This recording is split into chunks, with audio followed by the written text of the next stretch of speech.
What is up, everybody? Welcome back to another episode of the Cinema Wave podcast here at the Culture Wave Media Network, and we are here to discuss the upcoming Academy Awards, the 98th annual 2026 version of the Oscars. We're going to be talking about some of the storylines and the quick preview. It's not going to be our final predictions. That show will be coming out the week before the actual Oscars, but so happy to be joined this time by Liz Seiko. Hello, what's happening? Zach Miller. Howdy. And I am Darian Scalamoni. Let's jump into it. This is our bag, guys. This is our bag. Mm-hmm. We really love talking Oscars. We love talking Academy Awards. And it feels like we're in the weird period because we're now firmly entrenched in thinking ahead to 2026. The Super Bowl just happened the day before this recording, so we have a bunch of big trailers that are dropping. We have some bigger movies coming out. January was actually one of the stronger Januaries in quite a while that I feel like we saw a lot of good movies. Sundance just wrapped up, so we're in that weird in-between phase now where we're like, okay, but like now we're honoring these movies that we saw such a long time ago.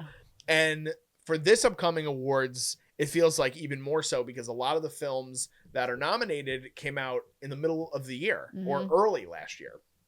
So it's an interesting time, but nonetheless, we still enjoy it. We love to see who get the trophies. We love to see the conversation, what kind of comes after it, how these people are honored, and what comes next in their careers because of these accomplishments. So I'm excited to talk about this stuff with you guys. Me too. I want to start with a question, and each obviously give different answers. But for you guys going into the show, what is the biggest storyline for you? What is the thing that you're most excited about, whether it is a potential race of multiple candidates, whether it is something you're hoping to see, whether it's a win of somebody else. What is that for you? Liz, do you have anything that you're really looking forward to? I have a few. So Okay. I would say the one that I'm going in really not confident in and just kind of it could be anybody's win is supporting actress. Okay. I think that there's some really favorite performances and everybody's leaning different ways, and I could see it going to like the Sentimental Value girls. I could see it going to Tiana Taylor. I could randomly see Amy getting it. So like I don't know, and that one I'm excited because I'd love any of them to win it. And then just like my heart favorites, I can't wait to see Timmy and Jessie win. So you're locked in. Yeah, they're going to win in my eyes. I can't wait to hear their speech. I can't wait to be right. And I'm excited to see that I'm more confident on Jessie than like Timmy, but like I think Timmy's got it. And I'm just excited to like see him hopefully get his flowers. Okay. Zach, what about you? Yeah, I want to piggyback off of that too. I feel like this is a good year for a lot of firsts. Timmy is like the first actor to get nominated 3 or 4 times under 30, I think. That was like a broken record. Sinners broke the record for most Oscar nominations with 16.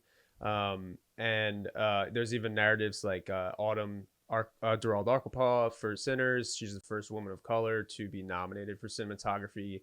So I would love to see some trailblazers win this year in their respective categories. But I just like seeing new faces. There's a lot of passing the torch this year for Hollywood. There's really not a ton of stars that have been around the last 20 years. It's really only like Leo and Sean Penn.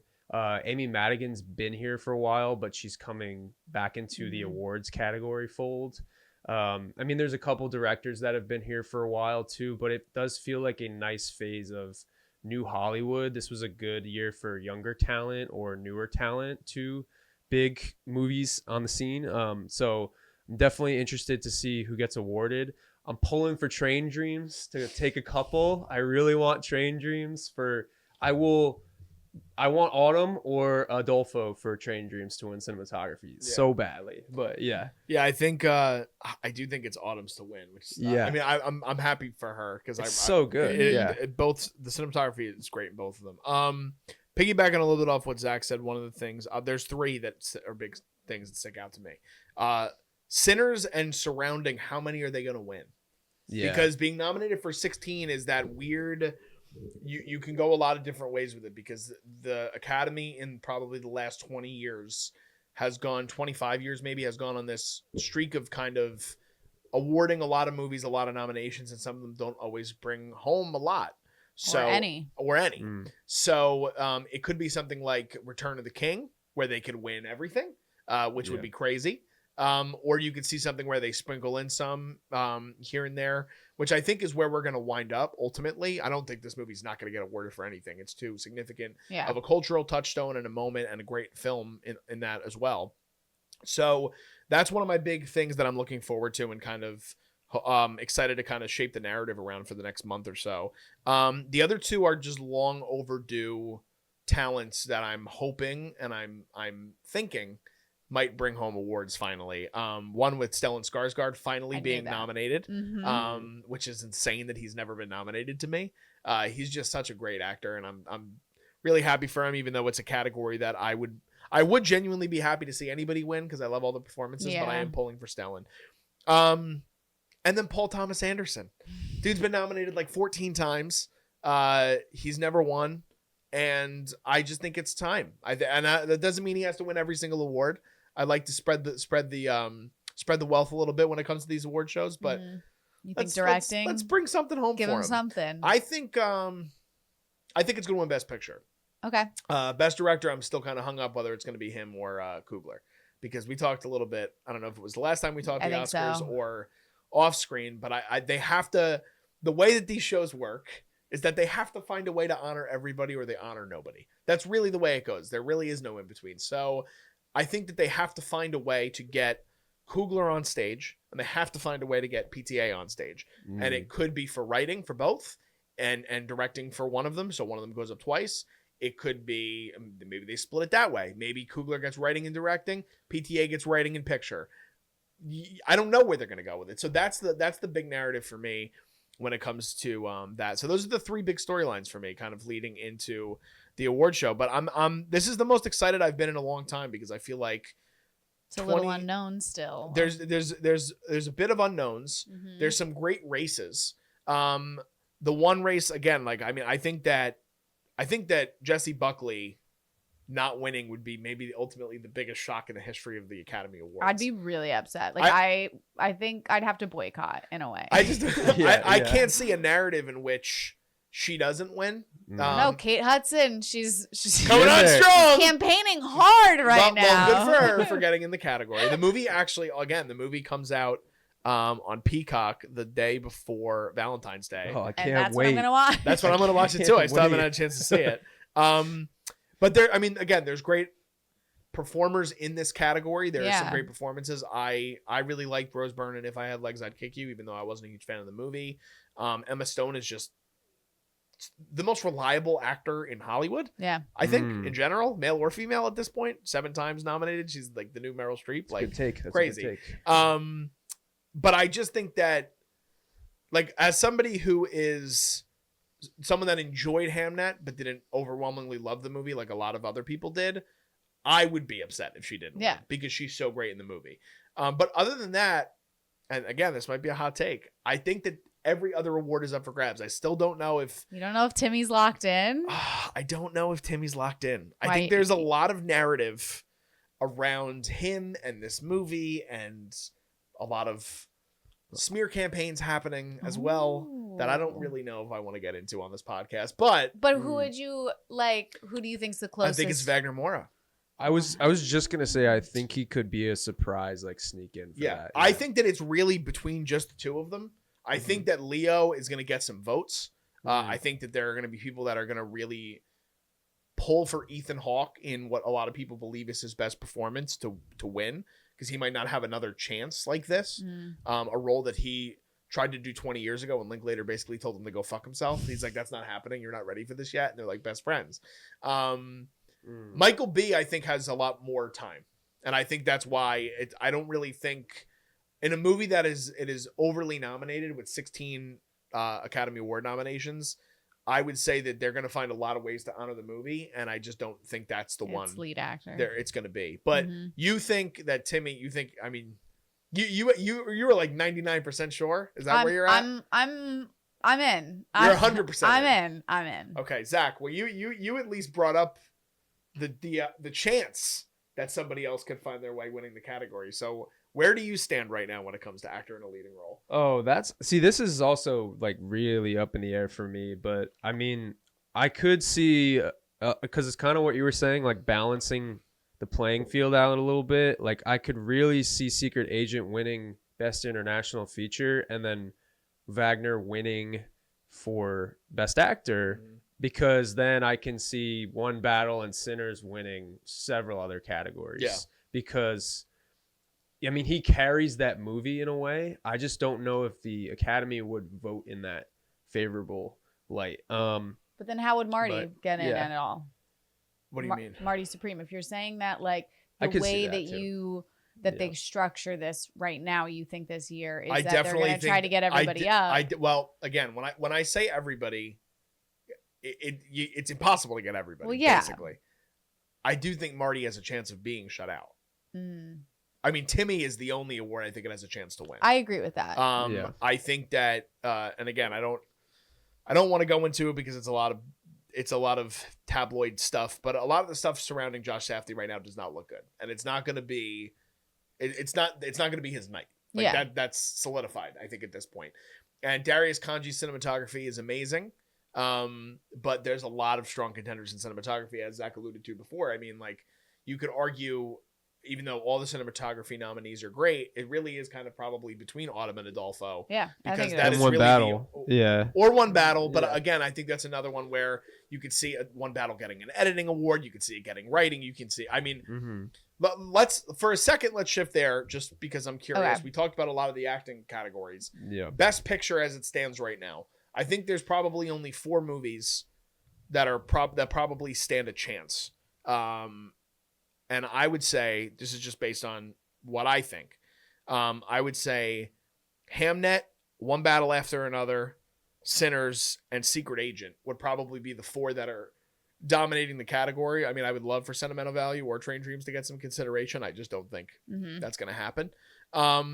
Do you agree with that, Liz, or do you think so? Yeah. Where do you stand in terms of the pecking order with that right now?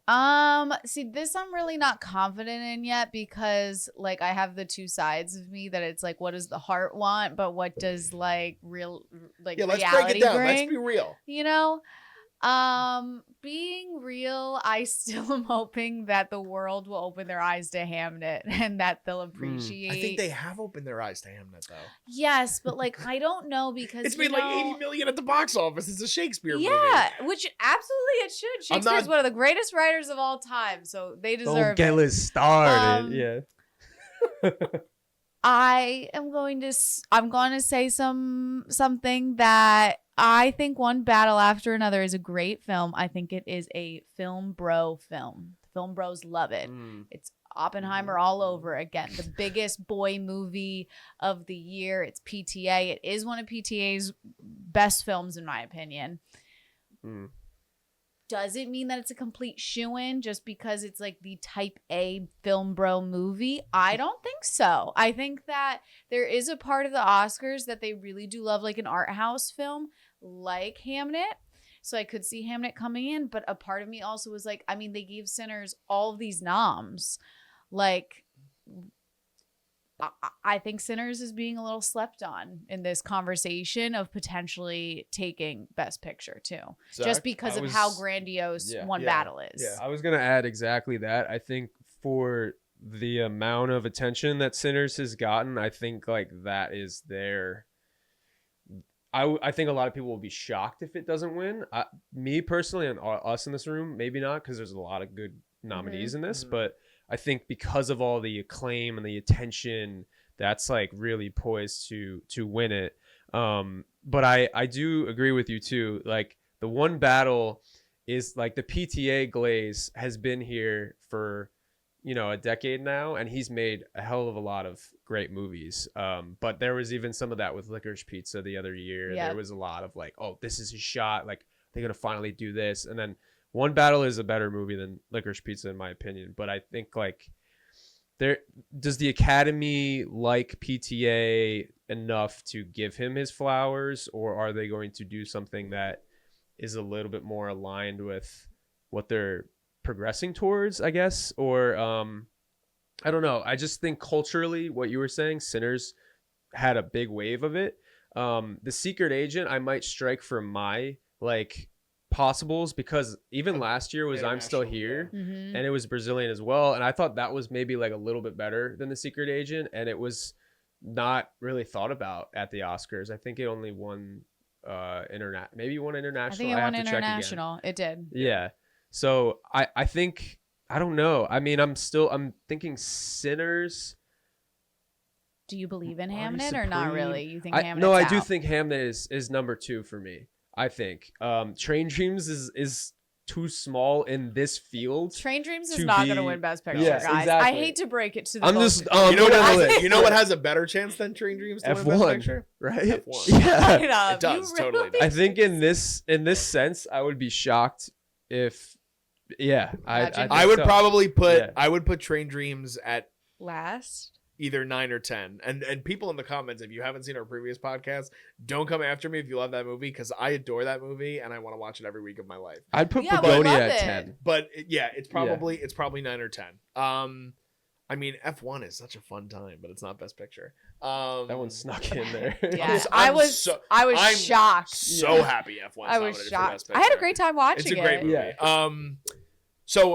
So here's my counterpoint to the film bro-y thing. Not that I disagree with that. Yeah. I don't disagree with that commentary, but Chloe Zhao, I think that it's one battle after another in Sinners, and there's a big drop off, and then it's Hamnet, and then there's an even bigger drop off, and then it's Secret Agent. So I think Hamnet is the closest to those two, but I think that again, it's something where like you have to look at the history of the Academy Awards and the way they treat these shows, and they're very smart and political when they do this We shit. want them to change. Of course we do, but it's just not. It's going to take a very long time, I think, for that to happen.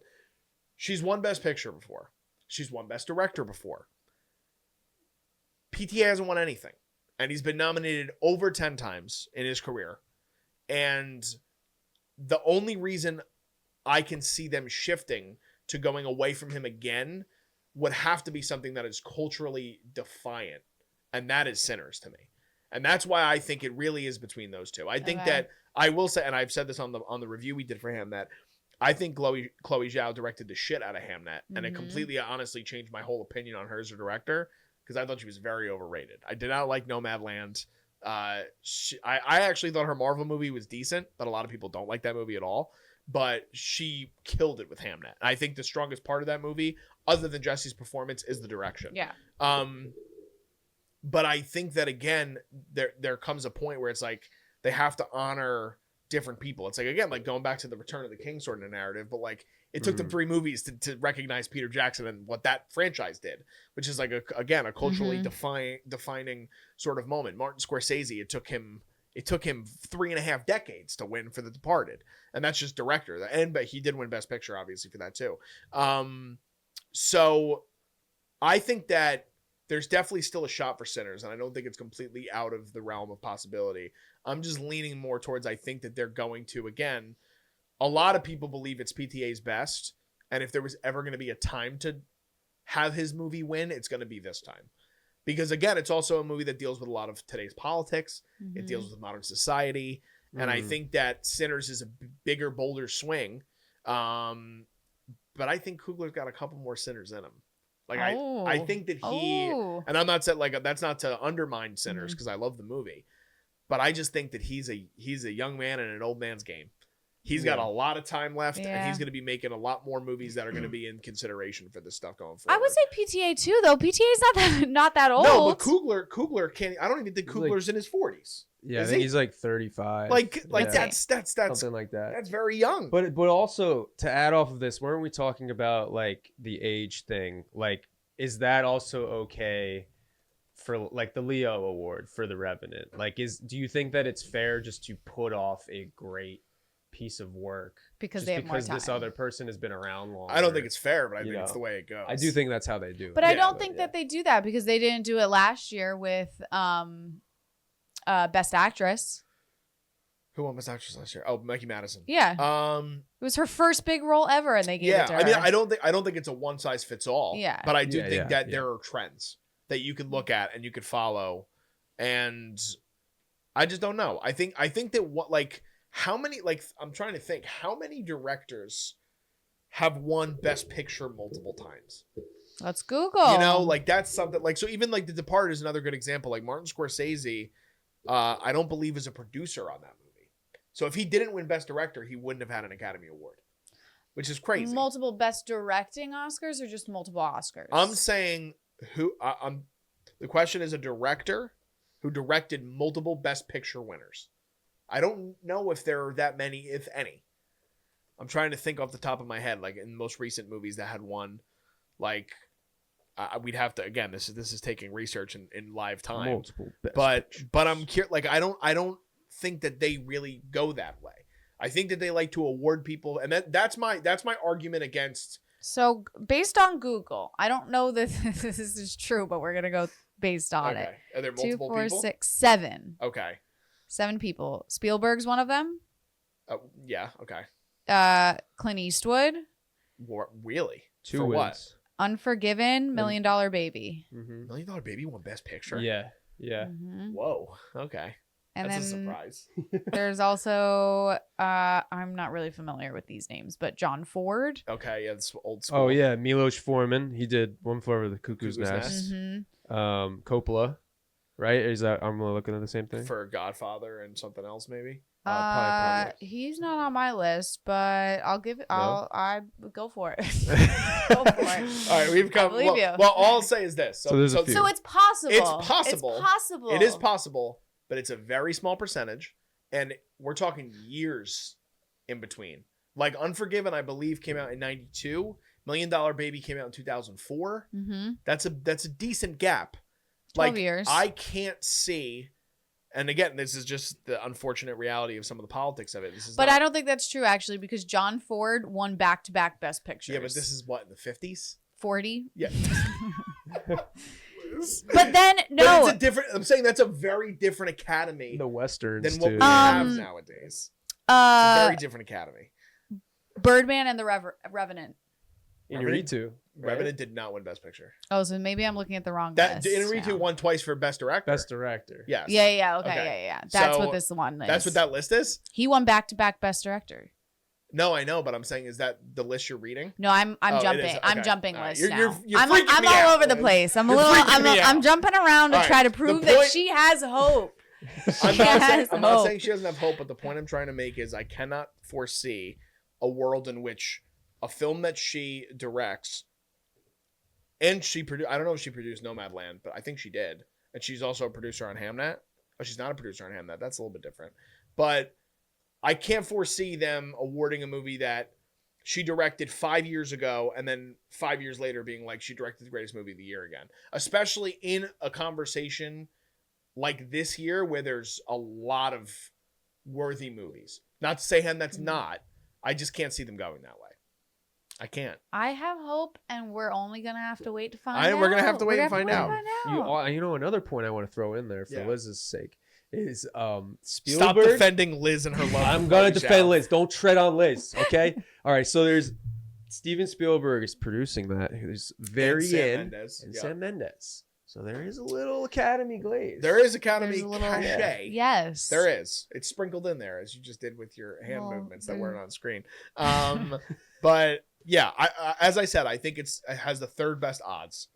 But I think there's two movies that are a bit ahead of it in terms of the narrative. But we'll see. We'll see. Um, We'll see. What have we not covered? Like in terms of let's go to directing. All right. Let's go to directing. So we have the aforementioned Chloe Zhao for Hamnet. We have Josh Safdie for Marty Supreme. Paul Thomas Anderson, One Battle After Another. Joachim Trier for Sentimental Value. Ryan Coogler for Sinners.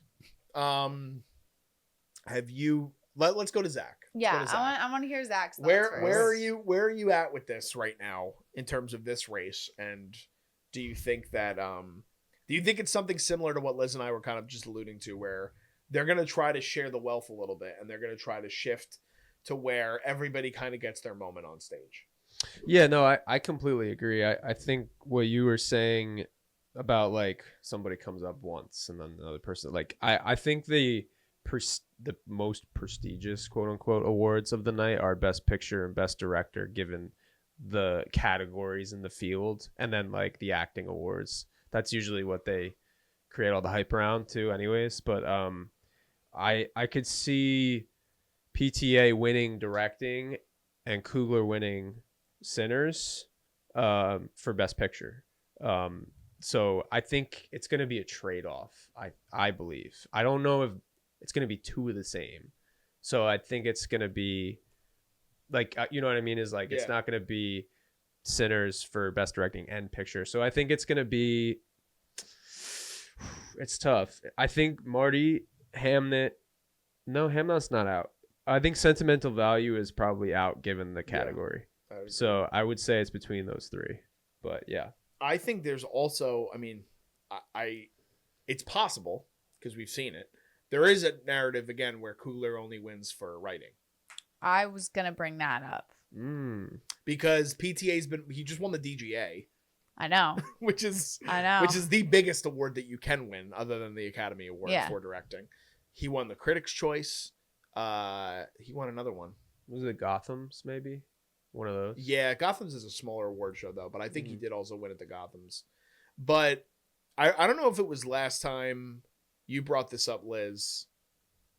I don't think you brought it up on this pod when we were talking about the narrative of everybody getting a little bit of sort of love, and you were like, "Well, last year Sean Baker won everything." Yeah, Norris swept. I think last year was a much weaker lineup. Yes, I would agree with now, that. I don't know if you do. What was it? What was it? I pulled it up pitch for. me it. What was so last let's just year? start I don't with. really Let's remember. just start. I'm just saying this just to make a point. In the case that I think that last year we were going into the Academy Awards and it was really only a 2-movie race. Between? It's gonna break your heart. Between Anora and The Brutalist. I don't think Wicked really stood a chance. It did in my eyes. But I don't think it really. I think that a lot of people were waiting, which that backfired dramatically. But people were like, "Oh, just wait for part 2," and it got nothing. But I think that last year was a strong conversation between 2 movies, and this year, it's really a narrative around. You could argue 4 or 5 movies for Best Picture. What else was in it last year, though? All right, so last year, Best Picture nominees, we had Anora, we had The Brutalist, A Complete Unknown, Conclave, Dune Part 2, Amelia Perez, I'm Still Here, Nickel Boys, The Substance, and Wicked. We're talking a lot of different kind of movies for the Academy to consider. The Substance, great movie, but it's a body horror movie. So the fact that it even got nominated was kind of a win. Wicked, I mean, again, it's a big bombastic musical, but it was nominated for a bunch. I'm Still Here, like Zach said before. I mean, a Brazilian movie getting in for Best Picture. That was the first time. Was that the first time ever, Zach, or the first time since City of God? Probably. I'd have to check that. Yeah, I don't know if City of God was even nominated. And then Nickel Boys, which I'm sorry to say I still haven't seen it. It's a very, very small movie that was in for Best Picture, which you could compare Nickel Boys to Train Dreams probably of this year. I would say. But again, you look at Train Dreams and you're talking a more well-known cast and Netflix behind you. So I think last year was an outlier. I don't think that happens very often. Well, I think last year was a surprise. I think, again, when you think of a lot of people, when they think of Best Picture, they think of the most epic film, which last year was The Brutalist for that. And I think a lot of people, and if I'm remembering correctly, myself included, thought it was going to go to get Best Picture, The Brutalist, just because of how grandiose it was. And that's why, like, I don't know who's going to get director, and the same thing as like Best Picture, because again, One Battle is definitely like the bigger epic film, I would say, in comparison to Sinners. But like Sinners is kind of on the same train as Anora a little bit, where it's people are loving everything about it. It's getting a lot of attention. 16 nominations is crazy. Yeah. So like I just think they can't not give it anything. Oh, it's gonna win. It's gonna win. But then another part of me is like, okay, they're gonna give it like the less prestigious awards. The technical awards. Yes. And then PTA does directing and Best Picture. Yeah. A part of me is like, oh, that I could see that happening too. So again, I don't know. I know it's hard. That's why I think this is such a fun year for the Oscars, because there are so many conversations to be had, and there's so many different topics that you can kind of jump on. I do think it's only between the two of them though in directing. I don't think PTA and Coogler. You don't think Chloe has a chance, or you don't think? I think this is Chloe's best movie. Honestly, I agree with Zach. I just agree. I don't but think it's. I think when you're comparing just like the films, I think their directing is flashier, better. Yeah. And not in like it's a bad like she's bad. I think that they just were handling like juggling way more than she was. Yeah. I mean, she's also she's adapting a book. She's adapting stories that we've heard over time. That's part of the reason why.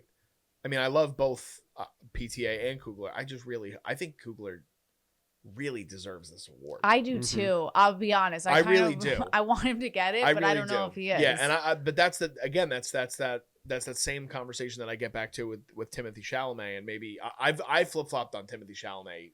Yeah, I think 15 fucking times in the last 2 months. You refuse to lock in. I refuse to lock in because I don't believe in the whole narrative of everybody being like, let's root this guy on, because that's not the way it is. It's like, I'm not trying to be shitty in saying that, but I don't see that always happening. Like Leo is the perfect example. Like that dude had to get nominated so many times before Hollywood was finally like, all right, we'll give it to him, because he fought a CGI bear. Like, you know what I mean? Like, I'm like, it's just that. And I think Timothée Chalamet, in my opinion, I think Timmy has the best performance in this category. I was going to say of the year, but that's not true. It's Jessie Buckley.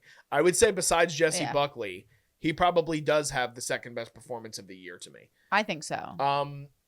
But I do think that there is room in this category and in the history of the Academy Awards where he might not win. But I am starting to go back on the train of I do think he's going to. I'm starting to trend a little bit more towards, like, I think I set my odds last time. I was like, he's at like 80%.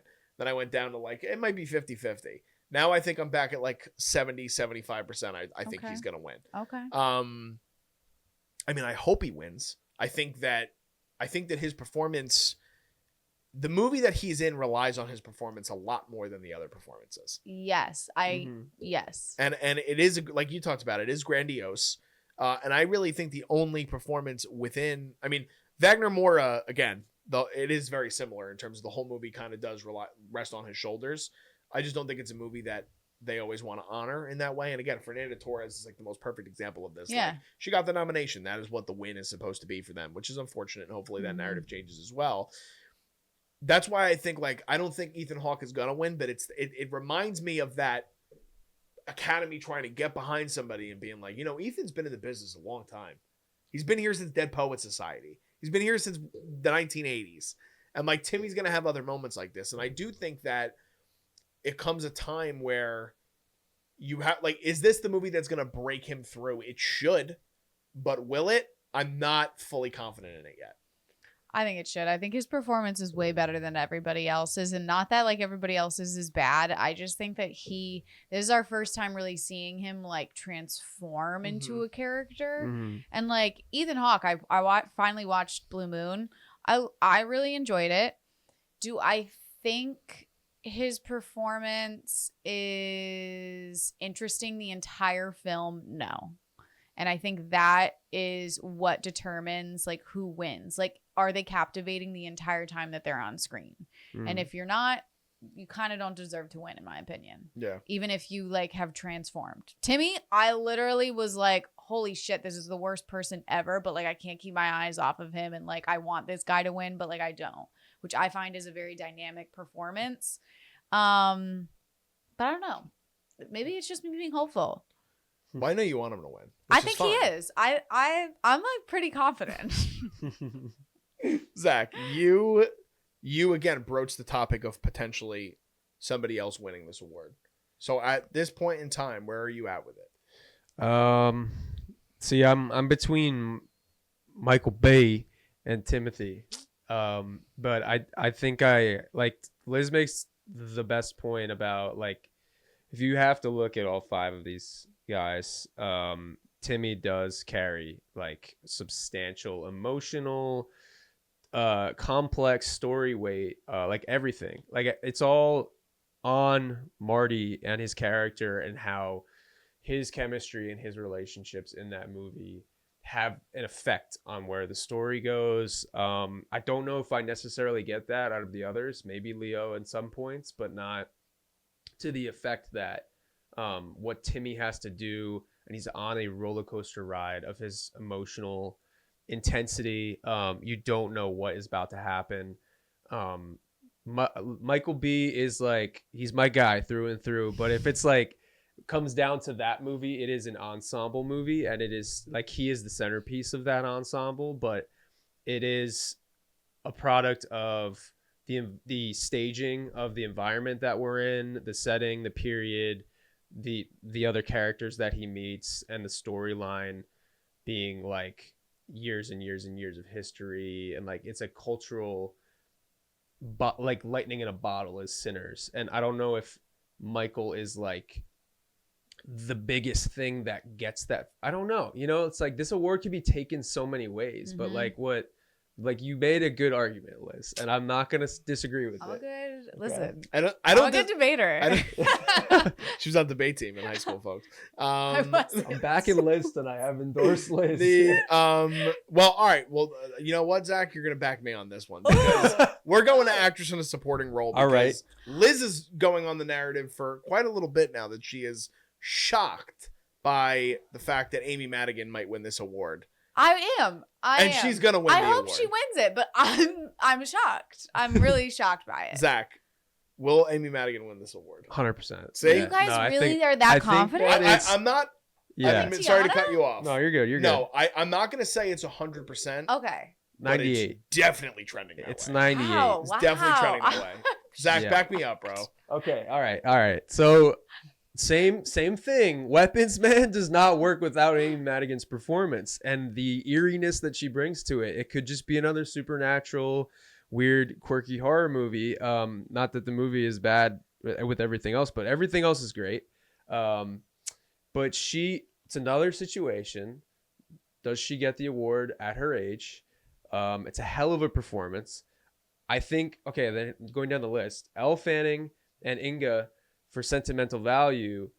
Sentimental Value is an Actors Workshop movie, so I could see either one of those two. Those would be like my next up. I would put Inga maybe next in that category, and then maybe Tiana, but she's also like half of the movie, so I don't know if that gives her enough of an argument. And I just think out of these 5, Amy has been in discussion the most. She's won the most so far. And I think the only other one that is like really in the discussion for acting, Tiana did win the Golden Globe, but I don't know if the Academy recognizes that performance as like a complete performance or something. I think Amy just elevates Weapons to like, okay, this was a cute horror movie, to like, whoa, this is some weird, crazy shit going on. Cute horror movie. So Yeah. I'll say, I wish Inga would win this award. I know. Yeah. I don't That's think why she's I'm gonna. a little. I thought that you guys would be more like. I just don't we're think. not sure. I don't think she's gonna win. I think, I agree with. I think in a perfect world, I think that her and Elle are kind of right behind Amy in this, but I think they're going to cancel each other out. I was gonna say. I that's think typically that what happens. Maybe should have picked just one of yeah, them. and I do think that there's a bit of voter gauging in the same way, and actor of a supporting role for Benicio and Penn, but I do think it's a bit different. I think it's different. So I think they're going to cancel each other out. Wunmi Masaku was kind of on the borderline whether or not she was even going to get nominated. Now that she's bad in the movie, she's great, but I don't think it's really her opportunity or her chance to win. So I think it leaves it to Tiana and Amy. Now, as a lover of One Battle After Another, I think Tiana is good in the movie. I think she's the weakest part of the movie. I've said that. I said that on the review. And I do think that it's hard, like Zach just kind of alluded to, when you have somebody coming from a different world, like the music world, coming into this, they like to highlight those kinds of people. You have Jennifer Hudson. You have Ariana last year, right? Ariana didn't win last year, right? Was she nominated though? No, but she was didn't win. nominated. But Jennifer Hudson won, and like just kind of outsiders in the category too. Like the one that Monique is the one that always stands out to me, and Precious, when she won for Precious. And what those two movies though do is there's so much more in that movie. Like, Monique is the big performance in Precious. Jennifer Hudson has the crazy emotional moment in Dreamgirls. Tiana doesn't have that. Like, she starts in this movie and it starts with a bang and it thrusts the story forward, but I don't think there's enough there where, again, like she's probably in the movie a little bit longer than what Anne Hathaway is in Les Mis, but Les Mis, what Anne Hathaway does in that movie, it captivated everybody, and it kind of just, the whole narrative was around her for that movie. That's what Amy Madigan is doing with Weapons. Like, it's Aunt Gladys. The whole movie is like, there's a lot of really interesting stuff happening in that movie, but Aunt Gladys is at the center of it.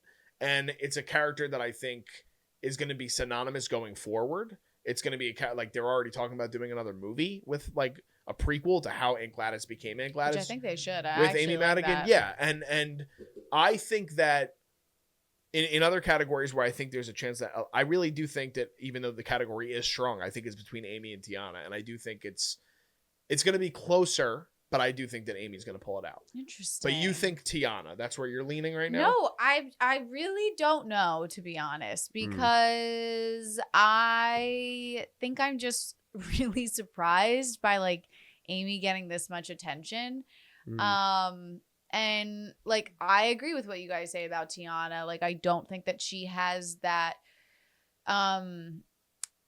screen time maybe, but like, I don't even know if it's necessarily screen time. It's impact. Yeah, impact probably. Yeah. But is that fair to say, because it's such also a long film? Like, it's a big spread cast too. So yeah, like that's what I mean, because like you could also argue that she probably, although she maybe has like a little bit less time, but Benicio doesn't have that much more time compared to her.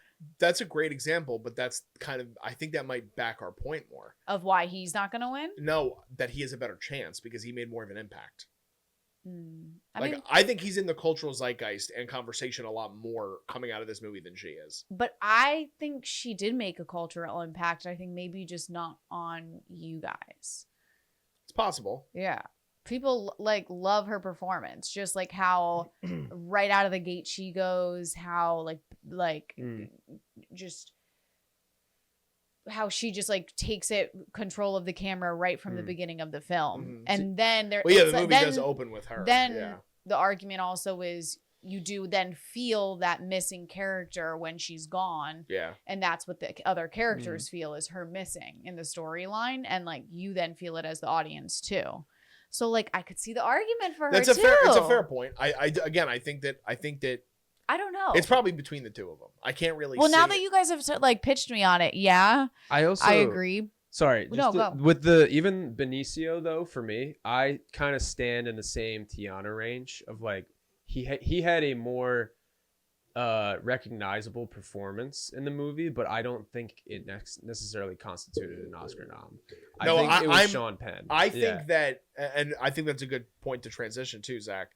I was so happy coming out of that movie with his role. Yeah. But I was flabbergasted when people started saying he was a part of that conversation. Yeah. I'm happy he's nominated because I do think at the same time, the sad part about these awards sometimes is that we don't honor these kinds of quirky kind of things. Like the fact that a Wes Anderson movie has never gotten an acting nomination is kind of crazy to me because some of the, I mean, again, you're talking about a lot of ensemble stuff, but there are some great characters in his movie. Like Ralph Fiennes in Grand Budapest probably should have been nominated. Like there's moments within his movies where you can see it that I'm happy that Benicio did get a nomination. Yeah. If he won in this category, I'm not going to be mad because I love him, but I would be shocked. I mean, in terms of the actual, this is unfair to say, but like acting ability it takes for his role compared to the other roles, it doesn't really stand it doesn't stand like a he's chance. He's just having a good time. Having a great time. Yeah. So listen, versus like Jacob Elordi who had 3 weeks to prepare and then did Frankenstein and blew everybody out of the water in that movie. There's a fun fact here for the Oscars. So Beatrice Straight won the Best Actress Oscar Best Supporting Actress Oscar for only 5 minutes and 40 seconds of screen time, and she's the shortest. Which What film? year was this? This Which was so Network was 76, 76. so it was probably like 77-ish. Okay. The Oscars, but yeah. It's not So I mean, it is possible. It's not to, John Ford. but it's not John Ford. It's not John Ford. But It was in yeah. the 40s. Yeah, you're like, it wasn't that long ago. No, I mean, listen, I would be shocked if he won. I think that this is probably going to come down to, I think it's between Stellan, Penn, and Elordi. So you think that this is the more questionable category? This is the toughest acting category of the four by far. I don't think it's Elordi's. He won the critics. I think SAG is going to be very important for this award. It's going to be very important, and I think that he's got a lot of momentum, and I think people like a transformation. If Elordi wins and Timmy doesn't, I would be so angry. Why? It's two different categories. Because it's the same then conversation of like, oh, he needs more time. He needs more time. So I don't then disagree. Elordi does too. I don't disagree with you, but you want to know? All right, so I believe that the Academy looks at the supporting roles as the opportunity to take the bigger swings. Always. What do you mean by Always that? have. So it's if you look historically at the supporting winners compared to the leading winners, a lot of times you'll go with the supporting roles that's like so. For example, Heath Ledger winning for the Joker is historic. Mm-hmm. If Joaquin, I guess, won for Joker too, so that's a bad example. He was a lead though. Yeah, I know. Well, that's why I was just arguing, because I was going to say they don't really take that big of swings when it comes to lead actor, but Joaquin won for the same exact role. Yeah. So that is crazy. I just think that when it comes to supporting, they usually have, again, more of the zany kind of performances. They have these different kind of opportunities for actors that haven't been honored in other ways that they kind of give them big swings.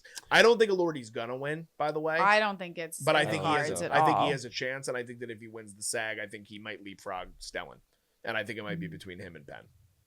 I was gonna say my final thought for the Best Supporting Actress category is I remember a couple of years ago, Divine Joy Randolph won for The Holdovers. Hell yeah. And which Love was that great. movie. Yeah. Love her. And that was surprising to me because she was pretty much a newcomer in like the award circuit too. So, that does kind of leave a little door open for me with Inga winning for Sentimental Value, but they don't usually recognize like newcomers as often. You have to kind of be around for a little bit, and then this is also an international movie, so Yeah. it's up in the air for Inga at least. Yeah. But yeah. I want Stellan to win really bad. I know you do. But I don't think he's gonna. You think it's Sean? I think it's gonna be Sean Penn. I do. I think it's gonna be Sean Penn. I think that there's just something that is so resonant about what he does in this movie, especially with modern society, and that's something that, again, they love a narrative, the Oscars. But man, am I pulling for Stellan Skarsgård. I think more people than you think are pulling for Stellan too. I think it's a toss up. It reminds me so much of Sylvester Stallone for Creed, though, and it's just not going to happen. Like it's just like Sylvester Stallone should have probably won for Creed, and they gave it to Mark Rylance, who I love. But looking back, I'm still fucking pissed about it. I think it just shouldn't have I think happened. Stellan is like way higher than Stallone. No, I'm is for saying Creed, I don't though, but- disagree. I don't disagree in terms of his actual acting ability, but I'm saying in terms of narrative. I think that the fact that Stellan had like again, look back at Rocky, right? Rocky won Best Picture, and Sly never had an Academy Award. Like he wasn't a producer on the movie, so the fact that he never got that recognition for a movie that revolved around his brainchild, and then he finally got, because regardless of what you say about Sylvester Stallone's acting ability, what he did in Creed was the most layered he's ever done in his career. Like, playing that version of Rocky Balboa is very different than a lot of other things he's done. Stellan is known to do work of this caliber, but he's finally being recognized for it. I mean, I think it'll also be great. If Sean Penn wins, he's a 3-time Oscar winner, which is crazy. Yeah. So that's the other part of it where you could say, all right, maybe we've given him, he's won twice already. Does he really need to win again? But for lead actor. Yeah. But he's never won for supporting. So yeah, it's a pretty iconic performance. it is. Yeah. Are you leaning Penn? if I had to choose right now, probably, but like I don't know. There's room. There's room. Room to figure it out. There's some wiggle room going Okay. on still. This one, I think the supporting categories are really I don't know. I'm not sold on them yet. Yeah. Okay. Zach, are you too? You don't got anything? You don't have a lean right now? I mean, and then, you know, going back to the whole, this person's nominated for the first time. Delroy has been nominated for his first time. He's 74, I Yeah. think. And he's been around since the 70s, at least, that I know of. But yeah, I mean, he's done amazing work. And we were talking about The Five Bloods a lot. He should have. And he should have won for He that. wasn't even nominated. Malcolm X has done so many like great roles, and I would go Sean Delroy Stellan like as my Wow. thoughts. I don't think Jacob is in this. I think you guys might be Race. surprised if he wins SAG. I don't know. I'm just saying. I'm not saying I want Yeah. that to happen. Out I of don't these think it is. these guys, I would be shocked. Like Liz. Yeah.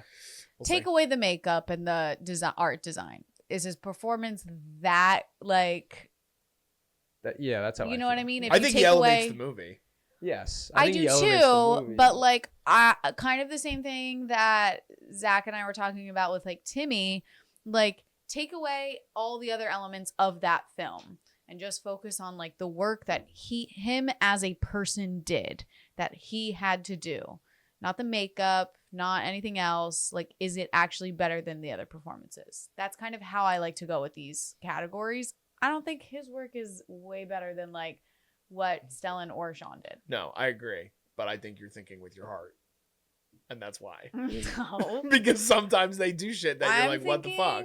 Like the Academy. Al does. Pacino, Scent of a Woman. That's enough of an example. Okay. Also, with like Frankenstein at this point too, I would put in like a horror category of like, oh, it's been done before. You know, like it's a monster movie. Like people have ways of diluting it. This is like Robert De Niro played Frankenstein too, Yeah. and I don't think he won Frankenstein. No, So don't I think mean, he was even but up there's for like, it. so thinking about Jacob Elordi winning over Robert De Niro for I will Frankenstein. again, like I'm. Gotta- I think the only reason I think it's under consideration is because I was shocked that he won for critics. I think he was shocked too. I think. I think he was shocked. I think he was too. Okay, let's jump into some of the technical. technical Yeah. stuff. So Technicals. I feel like we kind of already covered writing because I feel like it's really. I mean, personally, I think it's Sinners and One Battle. I just don't. Can you think- say what categories there are too? Because there's adapted. Yeah, and- so original, we got Blue Moon, It Was Just an Accident, Marty Supreme, Sentimental Value, and Sinners. And then for adapted, we have Begonia, Frankenstein, Hamnet, One Battle, and Train Dreams. So I think for adapted, it's really between just Hamnet and One Battle. And original, if anything went over Sinners, you could say it's sentimental. I love that movie more than any I other think it's movie this year. Sinners. I don't think it's going to win a single award. Yeah. I think Stellan has the best chance, and I'm not even certain that's going to happen. So, I mean, do we have any objections to that? No. Do I- you think Hamlet's gonna beat One Battle for script?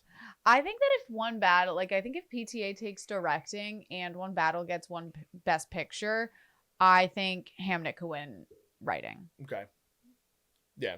I think what's ultimately gonna happen is it's gonna win adapted screenplay and it's gonna win Best Picture and Coogler might win director. But that's the only narrative I kind of like. I think either PTA wins all three or he wins those two. Imagine Begonia just like pops up in all of these though, and like He's none of so us are wild. even like aware of how much I mean, I'm people not are gonna lie. loving I'm it. a little shocked that the movie is getting as much love as it is. Oh, here's something that you'll hate me for. Jesse Plemons over Elordi for the category. He he should've been in. he didn't campaign for supporting. Really? He was lead. Oh, okay. Which I think Jesse's fantastic in the I do movie, too. and I think his performance is definitely better than Jacob's this year. I mean, I love Jesse in the movie. I think Joel Edgerton should have gotten it over Jesse if anyone else was going to get in the category. But again, I don't think that was going to happen either. Yeah, it's a stacked category. All right, let's go to technical awards. Let's go to cinematography. Fun. Zach, you talked about this up top with Autumn Gerald, Arkapaw, and Adolfo Veloso, but we also have Michael Bauman for One Battle, Darius Kanji for Marty Supreme, and then Dan Louston for Frankenstein. Do you think this is a two-person race with the A's Autumn and Adolfo, or do we think that maybe somebody else can sneak into the conversation as maybe winning?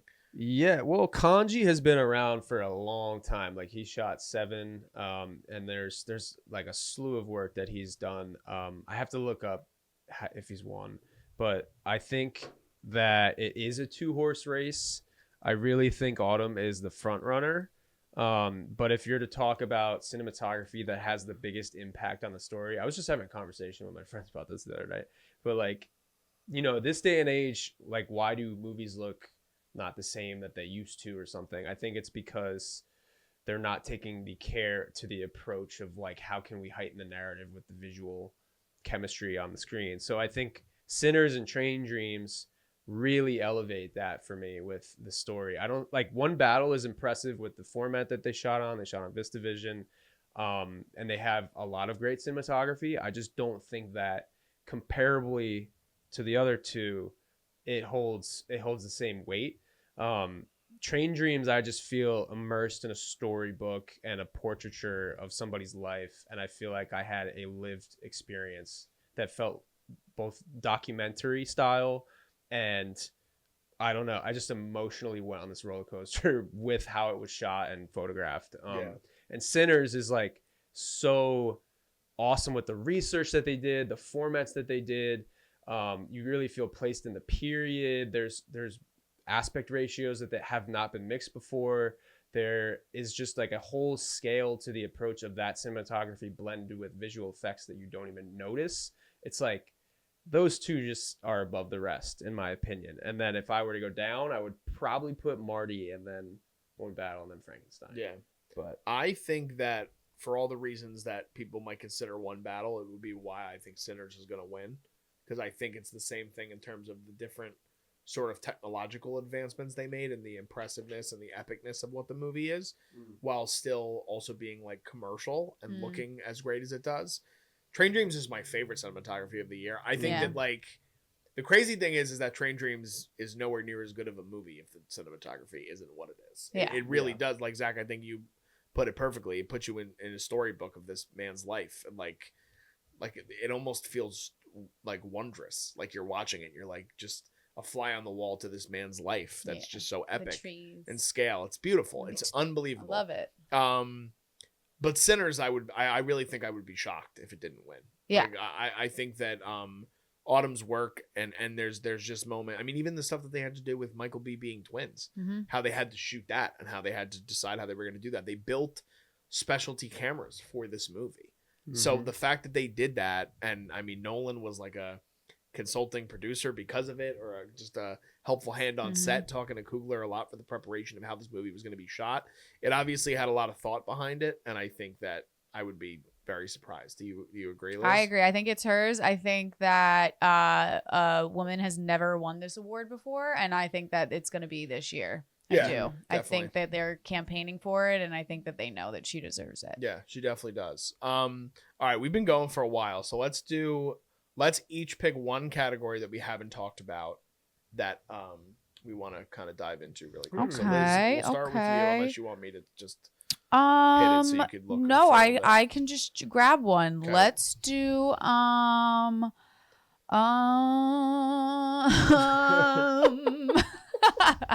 let's do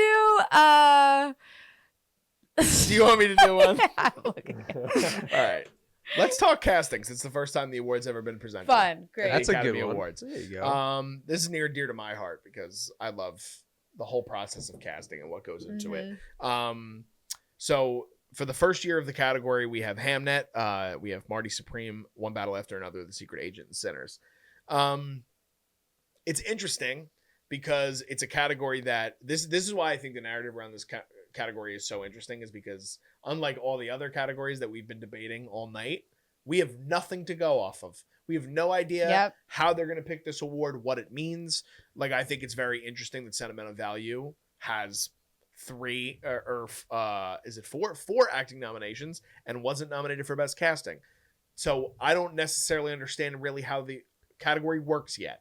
And I think that's what makes the category fun and makes it kind of more of a sort of conversation starter. I think that it's really going to come down to how you're able to frame the whole entire movie in the world that you're in. And so like the two that stand out to me that looking at this category that I would hope they honor is Marty Supreme and Secret Agent. Because these are two movies that you have very central performances, what I think are the two strongest in the category for lead actor with Wagner and Timothy. And you surround them with a lot of, I mean, again, real acting talent in terms of even in the Brazilian scene. Like there's a lot of great Brazilian actors that are in that movie, but then there are some like found gems, people that they haven't been in a lot of things. They give them a spotlight. Marty Supreme's a great example too. I mean, you have Gwyneth Paltrow, obviously, but then you have Kevin O'Leary and Tyler, the Creator. So I do think that if Marty Supreme wins anything, this is probably the category it might stand the best chance to do it, because a lot of people cling to that very gritty type of casting that Jennifer Venditti has done for the Safdies in the past. Yeah. But I do think the Secret Agent, like there's a lot of characters in that movie that have stuck with me since seeing it at TIFF, where I'm like, man, like almost in the sense where like you see a movie and you're like, the characters kind of fly off the screen, where you're like, I wonder what else is going on with those characters, and the way that they immerse that community that Wagner's character is in. Like the older woman that he stays with, I don't know her name off the top of my head, but she is fantastic in the movie. And like that's the actress that I know in the conversation, a lot of people are like, she hasn't really done a lot of acting before. Yeah. So I lean those ways, but I do think that at the same time, you have the One Battles, you have the Sinners, you have the Hamnet, where you have these kind of, I mean, One Battle also might have a good chance because of the size of the ensemble and how everybody is synonymous within that movie. Like you have 4 acting nominations for that film as well. And Sinners, I believe you have 3 acting nominations. So they both obviously stand a chance, but I'm not sure where they go with it. I want to know your thoughts. Do you kind of consider like this new category casting kind of the same thing, or not same thing, but like equivalency to the Golden Globes, like best box office achievement, kind of just like a new category to just throw an award at another great film that isn't actually going to win out of the category? I don't, because I think that people have been arguing for casting for a long time. Okay. Because I think a lot of people don't understand the real complexity. Yeah, complexity to a casting director. Because, and that's why I went to Marty Supreme and Secret Agent, because like, with all due respect to the other 3 movies in the category, like One Battle, these actors didn't audition. No. Like this is like, let's offer it to Leo. Let's offer it to Benicio. Let's offer it to Sean Penn. Let's offer it to Tiana. Let's offer it to Regina Hall. Like they've been attached to this movie. Like Finding Chase Infinity is a great achievement for that movie, even though, again, she's a central role in Presumed Innocent season 1. But I think that, if you start to see the category trend that way, I'd be very sad, because I don't think that's really what they should be honoring. I think what the job of the casting director is finding all of these little pieces throughout the movie that makes it feel cohesive and makes the movie feel elevated. Hamnet, again, I think Hamnet does a better job in terms of casting than One Battle does, because you're like, Jacoby Jupe, is a perfect example of that. I think that bringing in Emily Watson and Joe Alwyn, I'm sure they probably auditioned for the movie. They probably weren't attached to the movie from the very beginning. So it's things like that I hope they go in the category, and I hope they lean that way for whoever winds up winning. Yeah. So I'm pulling for Marty or Secret Agent in that category, but I do think it's fun to kind of figure out where they're going to go, and where they're going to go in terms of the Oscars going forward with this category. It's going to be interesting next year too, and I think it's next year with stunts. I think it's going to be the same conversation. It's like to see how are we voting, what are we doing, and how are they going to go this route with this new category. Yeah, exactly. I agree with you. I agree. Yeah. Did you have another category that you found? I want to do production design. All right. Nice. Production design. So some of these for me are like, I'm not sure about a few of them. Some of them I think definitely could possibly get it. We have Frankenstein, Hamnet, Marty Supreme, One Battle After Another, and Sinners. For me personally, I don't think One Battle is, honestly, I don't really think it should be nominated in this category. I think it was more just another give it another nom. The 3 for me that really the conversation is around this is Hamnet, Sinners, and then Frankenstein, just because of the scale of it. I don't know if Frankenstein will take it though, just because the film itself isn't overall the most popular right now. But I mean, you can't say anything about the set design. Like, it's really beautiful work, but like Hamnet for me is also just like gorgeous. Like the shots in the forest, and like when they're at the Globe on the stage, like some of the design work is just beautiful. And then Sinners, I don't know. Those are the three for me. I don't really know if I have a strong pick, but Zach, I want to hear your thoughts on this. Yeah. This is like a category this year. I really have a couple that I could see it going to any, and I'd be happy with it. Frankenstein has like the grand spectacle, like a lot of older classic movies with like big sets, a lot of classical design in the ways that they tried to recreate London. But I think that like I really liked Marty Supreme too. I really liked how they nailed the 50s New York, and you just felt super immersed in like the police stations or like the streets. And I was looking at research of how they did all that stuff. That was very impressive. I really liked Sinners and all the period design that they had to do there. But Hamnet too is also very intimate, and it's very articulate with what it's trying to do, and you know, making the home so desolate and empty, and also trying to convey like what Jessie is going through and how she feels empty inside is both how the house is feeling with there's nothing going on, there's no life to it. But then when Shakespeare is there, it's colorful and it's beautiful. So it's like there is a symbiotic relationship with just how that works in a lot of these films. I think Hamnet has that I know it's hard. It's a tough category. It's tough. I feel like One Battle is not for me in this one. I don't think so. I agree. I think it's a pretty stacked race. I would like to see Frankenstein or maybe Marty Supreme. I'm not sure. Yeah, Marty, I think, has the outside chance because I think, like Zach kind of just said too, I think that with Frankenstein, it is more that old school mentality of like, let's just give it to what looks the best. Because it's artistic. Yeah. And it is grand in scale. To where I feel like most recently, a lot of the winners in this category have been something that is more thought-provoking, where it makes you kind of feel something different within the production design. I think Hamnet's probably going to win. I think that I do think it's probably between Hamnet and Frankenstein. But it is two sides of the spectrum kind of when it comes to that. Marty Supreme. I mean, Jack Fisk is a very beloved production designer. So it's been around forever. Yeah. So and I think the fact that I believe he might have an Oscar. Let me look it up. If I'm not wrong in that. But I think he's been nominated a few times. If he doesn't have one, and again, it might be an example of kind of honoring somebody that's been in the category for such a long time at this point. His 4 nominations, but never a win, right? And no, but he has been nominated for There Will Be Blood, The Revenant, Killers of the Flower Moon, and then Marty Supreme this year. Yeah, so Marty Supreme has a chance. I think I'd say Hamnet, Frankenstein, and Marty are my 3. Zach, what is your category that you would like to discuss before we wrap it up? I was gonna talk about international feature. Oh yeah, good point.